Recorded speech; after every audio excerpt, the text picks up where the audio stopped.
Hello, I'm Tony DeMaria, the editor of JACC, and we've got some really neat papers that are about to come to you in JACC. An interesting study that's in press in JACC deals with the clinical outcome of transcatheter aortic valve replacement, so-called TAVR, using the VARC criteria. Now, VARC stands for the Valve Academic Research Consortium, and that's a group of individuals who've gotten together to provide definitions for the success, outcome, and complications of TAVR, or transcatheter aortic valve replacement.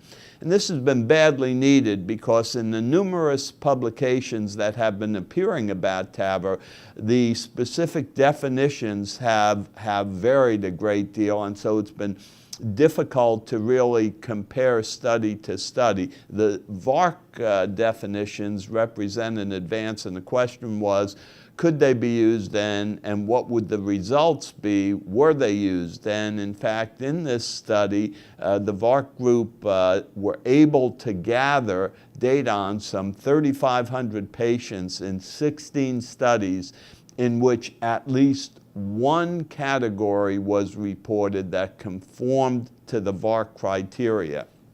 And so, in fact, this study clearly demonstrates that the VARC definitions can be used.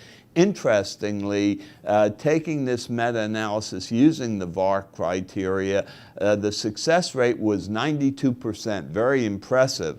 30-day mortality was only 7.8%, again impressive, but what also impressed me was the significant number of adverse events. In addition to mortality, a myocardial infarction in 1%, acute kidney failure in 7.5%, life-threatening bleeds in 15.6%, major vascular complications involving 11% of patients, strokes occurring in 3.2%.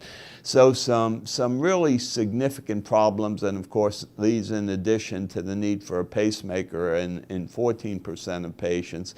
So in aggregate, some very interesting data. It's clear that these VARC criteria will be the basis upon which future studies should be performed, and at this stage of the game, while TAVR is a very effective procedure, clearly there are a number of adverse events that need to be overcome.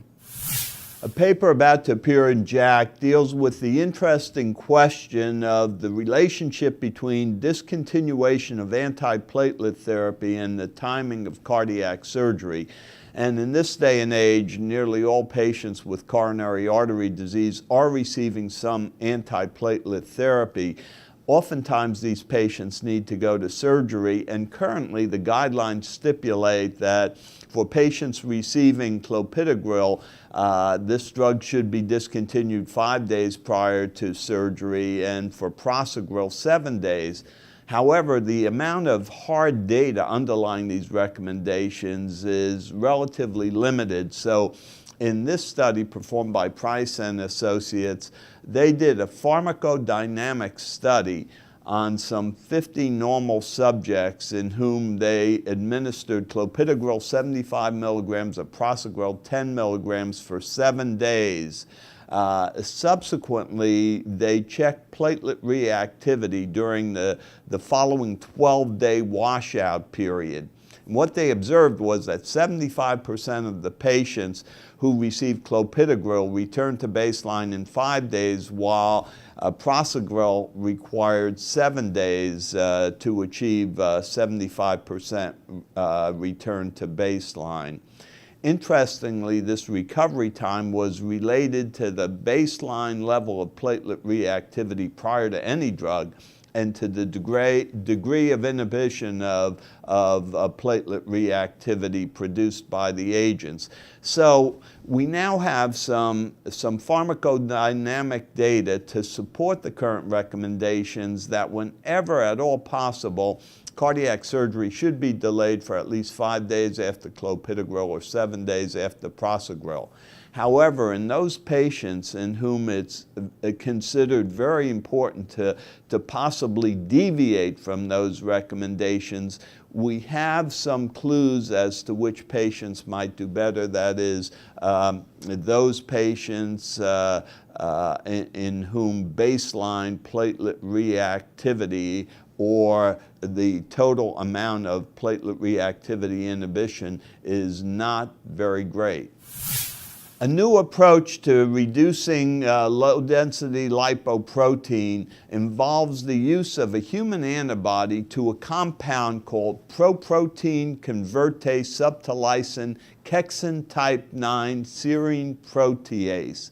And I'm never going to say that again for the rest of this presentation. This is PCSK9. And PCSK9 is an important enzyme whose function is to degrade the LDL receptor after the LDL receptor has been internalized with LDL and prior to its return to the membrane, so that it's clear that what PCSK9 does is reduce LDL receptors and therefore increase the amount of LDL that's circulating. So a human monoclonal antibody has been developed to PCSK9 with the anticipation that inhibition of PCSK9 would lead to a marked reduction in LDL. And this has now been studied in a paper reported in JACC that deals with the dosing regimen of this human monoclonal antibody. And it deals with the dosing regimen both in the magnitude of the dose and the frequency with which it's administered because it requires parenteral administration. And the optimal dosing regimen that was found in this particular study was 150 milligrams given every 2 weeks parenterally. And what was really dramatic about this study, at least in my eyes, is that it was given to patients who were already on a stable regimen of atorvastatin, and superimposed upon that particular stable regimen, the inhibition of PCSK9 resulted in a nearly 80% further reduction in LDL. Now, this particular manuscript is just one of several on inhibitors of PCSK9 that are being evaluated, but the potential for these inhibitors when added to statins to produce profound reductions in LDL really offer some very exciting opportunities for the future elimination of coronary artery disease. Minimal side effects so far, but of course relatively short-term studies. This is Tony DeMaria for another episode of Inside JACC. Thanks very much for watching.